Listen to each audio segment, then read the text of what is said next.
പ്രിയമുള്ളവരെ, ഞാൻ ഹരീഷ് ആർ നമ്പൂതിരിപ്പാട്. ലോക തണ്ണീർത്തട ദിനമായ ഇന്നൊരു കഥ കേൾക്കൂ. അമൃതവനം. എത്രയും വേഗം ഈ ചെളിക്കുണ്ട് നികത്തി ഇതിലെ വഴി വെട്ടണം. നമ്മുടെ നാടും വികസിക്കട്ടെ. കോൺട്രാക്ടർ പൊട്ടിച്ചിരിച്ചുകൊണ്ട് പറഞ്ഞു. ചെളിക്കുളമോ? ഇത് ഈ നാടിൻ്റെ ഹൃദയമാണ്. ചുറ്റും കാണുന്നത് ശ്വാസകോശങ്ങളും. പരിസ്ഥിതി സ്നേഹിയായ ബാലൻ മാഷ് പറഞ്ഞു.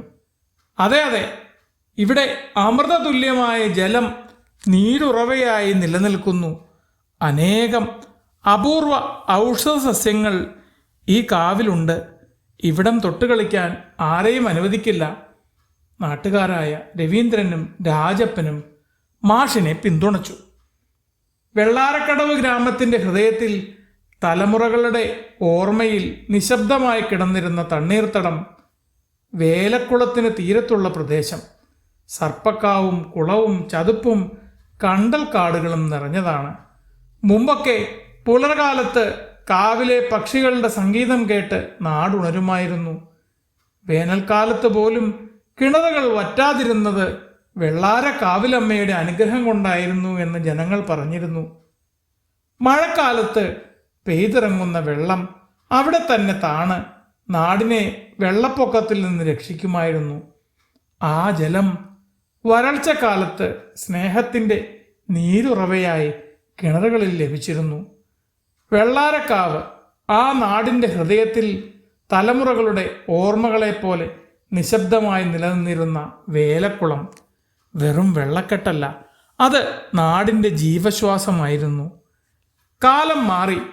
നഗരവികസനം നാട്ടിൻപുറത്തെയും വിഴുങ്ങിത്തുടങ്ങിയ സമയത്ത് കോൺക്രീറ്റ് കെട്ടിടങ്ങളും റോഡുകളും വികസനം എന്ന പേരിൽ മുന്നേറി. ചിലർ പറഞ്ഞു, ഈ പ്രദേശം നികത്തിയെടുത്താൽ റോഡും വലിയ കെട്ടിടങ്ങളും വ്യാപാര സ്ഥാപനങ്ങളും ബസ് സ്റ്റാൻഡും ഗതാഗത സൗകര്യങ്ങളും വരും. ഇത് നമ്മുടെ നാടിന് ഗുണമല്ലേ? ശരിയാ, നമുക്ക് നഗരത്തിലേക്ക് എളുപ്പത്തിൽ പോകാം. ജോലിക്കും സൗകര്യമുണ്ട്. ഈ സൗകര്യം വലിയൊരു ദുരന്തമായി മാറുമെന്ന് തിരിച്ചറിഞ്ഞ ചിലർ അതിനെ എതിർത്തു. ലോക തണ്ണീർത്തട ദിവസത്തിൻ്റെ തലേ ദിവസം അവർ കുട്ടികളെയും നാട്ടുകാരെയും കൂട്ടി വെള്ളാരങ്കാവിൽ വേലക്കുളത്തിന് സമീപം ചെറിയ സംഗമം നടത്തി. വികസനം വേണ്ടെന്ന് ഞാൻ പറയുന്നില്ല, പരിസ്ഥിതി പ്രവർത്തകയായ ദേവകി ടീച്ചർ പറഞ്ഞു. പക്ഷേ നമ്മുടെ പരിസ്ഥിതിയെ ബലി കഴിച്ച് നേടിയ വികസനം വിജയമല്ല. അതിന് നമ്മൾ വലിയ വില കൊടുക്കേണ്ടി വരും. അവർ കുട്ടികളോട് ചോദിച്ചു, മഹാനഗരങ്ങൾ വെള്ളത്തിനായി കഷ്ടപ്പെടുമ്പോൾ നമ്മൾ നമ്മുടെ ഭൂഗർഭജല റീചാർജിംഗ് സ്രോതസ് നശിപ്പിക്കണോ? കുട്ടികളുടെ കണ്ണുകളിൽ സംശയം മാറി ബോധം തെളിഞ്ഞു. അവർ പക്ഷികളെക്കുറിച്ച് പറഞ്ഞു, തവളകളെക്കുറിച്ചും പറഞ്ഞു. മഴവെള്ളം എവിടെ പോകുന്നെന്ന് ചോദിച്ചു. വേലക്കുളം ഒരു പൈതൃകമാണെന്ന് അവർ തിരിച്ചറിഞ്ഞു. പൂർവികർ കൈമാറിയ പ്രകൃതിയുടെ സമ്മാനം. അതിനെ നശിപ്പിക്കാൻ അനുവദിക്കില്ല. അവിടെ ഒരു തീരുമാനമുണ്ടായി. വെള്ളാരങ്കാവ് വെട്ടിവെളിപ്പിക്കില്ല, വേലക്കുളം നികത്തില്ല. നാം ഒരുമിച്ച് അതിനെ പുനരുജ്ജീവിപ്പിക്കും. നാട്ടുകാർ ചേർന്ന് കുളത്തിൻ്റെ ചുറ്റുമുള്ള മാലിന്യങ്ങൾ നീക്കി കുളത്തിൽ അടിഞ്ഞിരുന്ന പായലും ചെളിയും നീക്കം ചെയ്തു. അവർ ഒരാഴ്ച നീണ്ടുനിന്ന വെള്ളാര മഹോത്സവം നടത്തി. കുട്ടികൾ ചിത്രങ്ങളും കുറിപ്പുകളും തയ്യാറാക്കി തണ്ണീർത്തടത്തിൻ്റെ പ്രാധാന്യം പറഞ്ഞു. പഞ്ചായത്ത് ഭരണകൂടവും പിന്തുണ നൽകി. വികസനത്തിന് പകരം സന്തുലിതാവസ്ഥ എന്ന വഴിയാണ് അവർ തിരഞ്ഞെടുത്തത്. വർഷങ്ങൾ കടന്നുപോയി.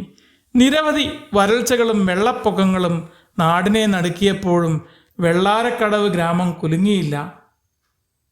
ചുറ്റുമുള്ള ഗ്രാമങ്ങളിൽ കുടിവെള്ളമില്ലാതെ ജനങ്ങൾ വലഞ്ഞപ്പോൾ വേലക്കുളത്തിലെ തെളിനീര് ഗ്രാമത്തിന് അമൃതായി. ഒരു ദിവസം ശക്തമായ മഴ പെയ്തു. പെരുമഴ പെയ്ത് സമീപ പ്രദേശങ്ങൾ വെള്ളത്തിനടിയിലായപ്പോൾ ഗ്രാമവാസികൾ ഭയന്നു. അവർ സുരക്ഷാ സ്ഥാനങ്ങളിലേക്ക് മാറുന്ന കാര്യം ചിന്തിച്ചു. വെള്ളാരക്കടവിനെക്കുറിച്ച് കൃത്യമായി മനസ്സിലാക്കിയ ചെറുപ്പക്കാർ പറഞ്ഞു, ഒന്നുകൊണ്ടും ഭയക്കണ്ട, നമുക്കൊരു പ്രശ്നവും ഉണ്ടാവില്ല. അവരുടെ വാക്കുകൾ സത്യമായി. വെള്ളാരക്കടവ് സുരക്ഷിതമായി നിന്നു. വേലക്കുളം നിറഞ്ഞില്ല. പരിസ്ഥിതിയെ സംരക്ഷിച്ചുള്ള വികസനമാണ് യഥാർത്ഥ വിജയമെന്ന് അവർക്ക് മനസ്സിലായി. പ്രകൃതിയെ സ്നേഹിച്ചാൽ വേണ്ടതെല്ലാം നൽകി സ്നേഹത്തോടെ നമ്മെ ചേർത്ത് പിടിക്കും. വിറയ്ക്കുന്ന ശബ്ദത്തോടെ ദേവകിയമ്മ ടീച്ചർ പറഞ്ഞു. ഏവരും അത് ഹൃദയത്തിൽ സ്വീകരിച്ചു.